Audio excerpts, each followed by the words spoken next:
আসসালামু আলাইকুম। আশা করি সবাই ভালো আছেন। অনেক দিন পরে, যেহেতু 2017-এ বেস্ট টিচার এবং বেস্ট কন্টেন্ট ডেভেলপারের একটা অ্যাওয়ার্ড পেয়েছিলাম। এরপর ওখান থেকে টিচার্স ট্রেনিং কলেজে বিভিন্ন টিচারদের সহযোগিতায় কন্টেন্ট নির্মাণ, পাওয়ার পয়েন্ট প্রেজেন্টেশন তৈরিটা শিখি। অনেক দিন পর আজকে বললাম যে দেখি পাওয়ার পয়েন্টের কাজগুলো মনে আছে না ভুলে গিয়েছি। তো দেখলাম যে না, এখনো মনে আছে। তো চলেন আমরা আজকে পাওয়ার পয়েন্ট একটা ক্লাস করি, কিন্তু এটা এটা হবে পিটির ক্লাস। তো পিটিতে আমি বলেছিলাম যে টেমপ্লেট লাগে। গত ভিডিওটা ছিল যে চারটা, বলেছিলাম যে চারটা জিনিস, সেটা হচ্ছে যে রিপিট সেন্টেন্স, যেখানে সব থেকে বেশি মার্কস থেকে 56। তারপরে বলেছিলাম রিড অ্যালাউড 51.5। দেন হচ্ছে ফিলিং দ্য ব্ল্যাঙ্কস, এটা reading a with reading and writing 50, and হচ্ছে রাইট ফ্রম ডিকটেশন 55। তো এই ভিডিওটা যারা দেখবেন তারা সবাই স্ক্রিনশট করে নেবেন, কারণ এটা আমার অনেক কষ্টের, অনেক সময় ধরে নোট করেছি। এবং অনেকে পিটি পরীক্ষা দিতে গেলে ওই মানে একটা কনফিউশনের মধ্যে পড়েন যে এগুলো কোথায় পাবো, কিভাবে, কেউ হেল্প করার মতো থাকে না। এগুলো সব করতে আমার প্রায় 2টা মাস সময় লেগেছে। তো এই ভিডিওটা তাদের জন্য যারা পিটি নিয়ে কোনো গবেষণা করতে পারছেন না, কারো হেল্প পাচ্ছেন না। সো তাদেরকে একটু হেল্প করার জন্য, সহযোগিতা আর কি, হেল্প করতে চাচ্ছি উইদাউট এনি কস্ট। আমার বাবা সুফি সাধু শাহ মোহাম্মদ ইদ্রিস আলী সবসময় বলতেন যে মানুষের উপকার করো। সেটা বিভিন্ন ভাবে করা যায়, হয় টাকা দিয়ে, না হয় হাসি দিয়ে, না হয় কথা দিয়ে, না হয় বুদ্ধি দিয়ে, না হয় একটা কাজ দিয়ে। তো আমি চেষ্টা করতেছি যারা আমার সাথে পিঠে এক্সাম দিবেন তাদের জন্য এক্সামটা ভালো হয়, এবং তারা যাতে এগুলো কষ্ট করে খুঁজে সময় নষ্ট না করেন। তারা এই ভিডিওটা দেখলেই তাদের অনেক কিছু আয়ত্ত হয়ে যাবে। তো এরপরে স্লাইডে যাই, দেখেন এখানে বলেছি read aloud, repeat sentence, describe image. এগুলো বারবার বলার একটাই কারণ এই সবগুলো মনে থাকে না। 20 কোশ্চেন্স এবং 20 টপিক্স মনে থাকে না, এই জন্য বারবার এগুলো একবার করে আপনাদেরকে মনে করিয়ে দেওয়ার জন্য এই ভিডিওটা করা। স্পিকিং এ হচ্ছে read aloud, repeat sentence, describe image, retail lecture, answer short question. এখানে ডেসক্রাইব ইমেজ, এই ডেসক্রাইব ইমেজ আর রিটেল লেকচার এই দুটার হচ্ছে আপনাদেরই লাগবে, টেমপ্লেট লাগবে। এবং এইখানে এই যে সামারাইজিং রাইটিং টেক্সট, এটা অনেকে টেমপ্লেট ইউজ করে, কিন্তু এটা এভাবেও করা যায়। দেখে এটা আমি সহজ পদ্ধতি, এটা টেমপ্লেট ইউজ করবো না। রাইটের সাথে একটা টেমপ্লেট লাগবে, 1 2 3। আর একটা হচ্ছে এই যে summarising spoken test, summarising spoken test. এই চারটা টেমপ্লেট হলে এনাফ। তো এখানে আমি যতগুলো টেমপ্লেট বিভিন্ন জায়গা থেকে কালেকশন করেছি সবগুলো এখানে একসাথে করা আছে। আপনারা নিজেরা আবার এগুলো দেখে নিজেদের মতো নোট করে নেবেন, এবং যেটা আপনার সহজ মনে হবে সেটাই দিবেন। জোর করে কোনো কিছু মুখস্থ করে এটা দেওয়া যাবে না, এটা হচ্ছে আত্মস্থ করার জিনিস। এটা কিন্তু আপনি ইচ্ছা করলেই পারবেন না, যেটা আপনার ভালো লাগবে সেটাই দিবেন, এবং সবগুলোই কারেক্ট, সবগুলোই ঠিক। এটা হচ্ছে ডেসক্রাইব ইমেজে দেখতে পাচ্ছেন, এটা হচ্ছে আমি ডেসক্রাইব ইমেজ নিয়ে দেখাচ্ছি। ডেসক্রাইব ইমেজে কি বলা হয়েছে দেখেন, ডেসক্রাইব ইমেজ নিয়ে বলেছে যে the picture is mainly about and also about and also about and also about. I think that's enough, thank you so much. And also about and also about and also about. Describe image হচ্ছে একটা image দেওয়া থাকে, এটাকে আপনার describe করতে হবে। আর একটা কথা, এবং আমি দেখেছি, এবং আমি বললাম, এবং আমি বললাম, একরকম শুনতে ভালো লাগে না, আপনি এটা একটু চেঞ্জ করে নিতে পারেন।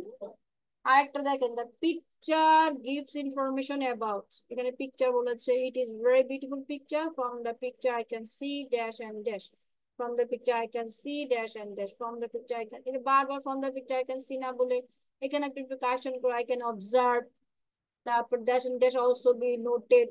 যে on one of the element is maximum and the other one is minimum, এই কথাটা অবশ্যই বলবেন, না হলে কিন্তু মার্কস আসবে না।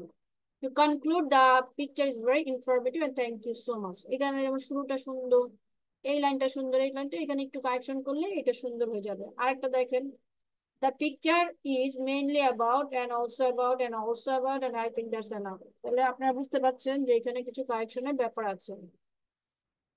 এটাতে যদি যাই, then I can see some number which is এরকম দেওয়া আছে। The image proves information about, I can see some data which are, I can see some numbers, I can see now here, I can see some data, I can observe some numbers, and I can also pointed some colors, the highest value, the lowest value, that's all, thank you. আবার দেখেন এইখানে কি বলেছে, the give image picture gives information title, এখানে টাইটেলটা বসাবেন, very beautiful image and I have to speak for 40 seconds about this image by microphone. There are different kinds of elements. I can see, এখানে একটু change করে দেন.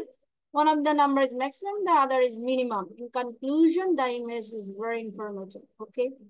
এখানে দেখেন the given picture gives information about a title. দেখছেন বিভিন্ন জায়গা থেকে নিয়েছি, কথা কিন্তু একই।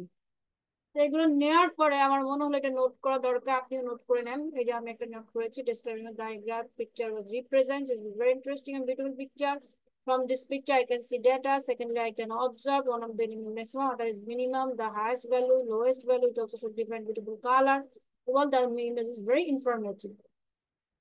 তাহলে আমরা ডেসক্রাইব ইমেজ শেষ, এবার চলে যায় রিটেল লেকচার। রিটেল লেকচার মানে একটা লেকচার বলবে, আপনি শুনবেন, শুনে লিখে তারপর আপনি আবার মুখ দিয়ে বলতে হবে আপনাকে আবার সেভাবে। তাহলে কি, the talk was about, firstly it was clear, later we learn, furthermore it represent, in the end the lecture highlighted that. So আপনার স্ক্রিনশট নিয়ে রাখেন, তাহলে আপনাদের কষ্ট কম হবে, পরে আপনি নোট ডাউন করে নেন। তারপর দেখেন the audio is mainly about and also about and also about and also about, ঠিক আছে? তাহলে এখানে বারবার and also about না বলে আপনি আপনার মতো করে বলবেন। আবার দেখেন এখানে একই কথা, তারপরে এখানে এটা আবার আমি নোট করে নিয়েছি, এরকম আপনার একটা রিটেল লেকচার নোট করবেন। রিটেল লেকচারের সাথে সামার এন্ড স্পোকেন টেস্টের মিল আছে, যেমন আমি বলেছিলাম রিপিট সেন্টেন্স এবং রাইট ফ্রম ডিকটেশন একই রকম। এখানে সামারাইজিং স্পোকেন টেস্টে কি বলেছে দেখেন, the audio mostly discussed peoples, এখানে আপনি যে টপিকটা শুনবেন সেটা লিখতে হবে, এটা হলো লিখতে হবে, এটা লিখতে হবে। এর আগেরটা বললাম হচ্ছে বলতে হবে, রিটেল লেকচার, এটা হলো সামারাইজিং স্পোকেন টেস্ট, এটা বলতে হবে না, এটা লিখতে হবে। The speaker started using such words as their dash and dash. Moreover, their dash and dash were also discussed in the lecture. In addition to this, the lecture talk about their, তারপর এখানে একটা বসাবেন, যেগুলো আপনি লিখবেন আপনি কিন্তু আপনাকে 1 থেকে 1.5 মিনিট যে স্পিকটা শোনাবে, যে লেকচারটা শোনাবে সেটা কিন্তু আপনি পুরোটা লিখতে যাবেন না। আপনি 5 সেকেন্ড শুনবেন, 5 সেকেন্ড লিখবেন, 10 সেকেন্ড শুনবেন, 10 সেকেন্ড লিখবেন, এরকম। যখন শুনবেন তখন লিখবেন না, যখন লিখবেন তখন শুনবেন না, এভাবে। এটা স্ক্রিনশট নিয়ে রাখতে পারেন। তারপরে দেখেন যে আরেকটা বলছে, the talk was about humans who excited over the পাসেটো। Firstly it was clear that humans, এইভাবে একটা এক্সাম্পল দিয়ে দেখানো হয়েছে। আবার দেখেন এখানে কি আছে, the audio was mainly people, the speaker stated, তারপর moreover narration to the furthermore finally. আবার দেখেন এখানে the audio was mainly about, এইটা আবার আমি একটু নোট করে নিয়েছি, মেইনলি ফোকাসড অন পিপলস, এরকম আপনি নোট করে নেবেন। দেখেন এই টেমপ্লেট 3টাকে একসাথে করে দেওয়া হয়েছে, এটা ইজিলি পাওয়া যায়, অনলাইনে পাওয়া যায়। তারপরে আমি এগুলোকে একসাথে করলাম, করে আমি একটা নোট করলাম। এবার এসে রাইটিং, এসে রাইটিংটা কি? এসে রাইটিং বলছিলাম যে 2টা রচনা থাকে, as like IELTS first paper IELTS যেমন 2টা রচনা থাকে, একটা থাকে হচ্ছে পেপার 1 পেপার 2, এরকম এখানেও পিটিতেও 2টা রচনা থাকে, এসে থাকে। এই এসেটা আপনাকে লিখতে হবে 20 মিনিটসে, 200 থেকে 300 ওয়ার্ডস। এখানে 3 ধরনের থাকে, একটা হচ্ছে আপনি অ্যাগ্রি করেন নাকি ডিসঅ্যাগ্রি করেন, একটা পজিটিভ একটা নেগেটিভ, আর ফাইনালি আরেকটা থাকে সেটা হচ্ছে ওপেন। ওপেন আপনার স্টেটমেন্ট চাই যে আসলে এটা কি। দেখেন one of the most important trend of a world today's world is the sudden, এরকম একটা বলেছে ডিসঅ্যাডভান্টেজ, এটা আপনি পড়বেন, স্ক্রিনশট নিয়ে রাখেন এবং আপনি আপনার মতো করে নোট করবেন। এখানে 4টা প্যারা থাকবে, ইন্ট্রোডাকশন, বডি 1, বডি 2, কনক্লুশন। তারপরটা আমি আবার দেখাচ্ছি, এই দেখেন এরকম বিভিন্ন টপিকস আপনারা দেখতে পাচ্ছেন, এখান থেকে আপনি আপনার মতো করে নোট করবেন। তাহলে একটা টেমপ্লেট, 2টা টেমপ্লেট, 3টা টেমপ্লেট, 4টা টেমপ্লেট, দ্যাটস এনাফ। এই 4টা টেমপ্লেট, এই ডেসক্রাইব ইমেজ আপনাকে বলতে হবে, রিটেল লেকচারও আপনাকে বলতে হবে, আর রাইটিং আছে আপনাকে লিখতে হবে, সামার স্পোকেন টেস্ট লিখতে হবে। এই রিটেল লেকচারের সাথে এটা অনেক মিল, অনেকে দুটো একটা ফরম্যাট দিয়ে করেন, কিন্তু এটা তো রিটেল লেকচার, এটা হচ্ছে বলতে হবে, এই জন্য এটাকে সহজ ভাষায় বলবেন। এটা যেহেতু লিখতে হবে, এখানে একটু গ্রামাটিক্যালি ইউজ করতে পারেন। এটা রচনার মধ্যে এভাবে শুধু টপিকসটা লিখে দিলেও অনেক মার্কস আসে। রচনাতে থাকে 15 মার্কস, এখানে 12 হচ্ছে স্ট্যান্ডার্ড। গ্রামারটাকে অবশ্যই খেয়াল করতে হবে। এটা হচ্ছে আমি লিখেছি আমার মতো করে ইন দিস মডার্ন এরা দ্য ইম্পর্টেন্স অফ, এখানে কিওয়ার্ড লিখতে হবে, which are always debatable, controversial, এটা আমি আমার মতো নোট করেছি, আপনারাও নোট করে নেবেন। তাহলে কি বললাম, এই যে ডেসক্রাইব ইমেজ, তারপরে হচ্ছে retail lecture, summarising spoken test, এবং এই যে use noun adjective noun as keyword, মানে আপনি একটা নাউন নিলেন, তারপর আবার অ্যাডজেক্টিভ নিলেন, আবার নাউন নিলেন, তারপরে সামারাইজিং রাইটিং টেস্ট হতে পারে, তারপরে অ্যাস এ টেমপ্লেট, জাস্ট এরকম। এখানে আরো দুটো দেখিয়ে দিয়েছি, কেন দেখিয়েছে বলেন তো? সেখানে বলা হয়েছে যে আপনি কিভাবে ওই যে সামারাইজিং রাইটিং টেস্ট, মানে রাইটিং টেক্সট হচ্ছে দুইটা রচনা কিভাবে লিখবেন সেটা এখানে দেওয়া আছে, তাই না বাবা? হুম। তো এই পর্যন্তই। If you need any kind of assistance, feel free to knock me by our WhatsApp number 01906466414. Thank you very much for watching us. ভালো থাকবেন, সুস্থ থাকবেন, আল্লাহ হাফেজ।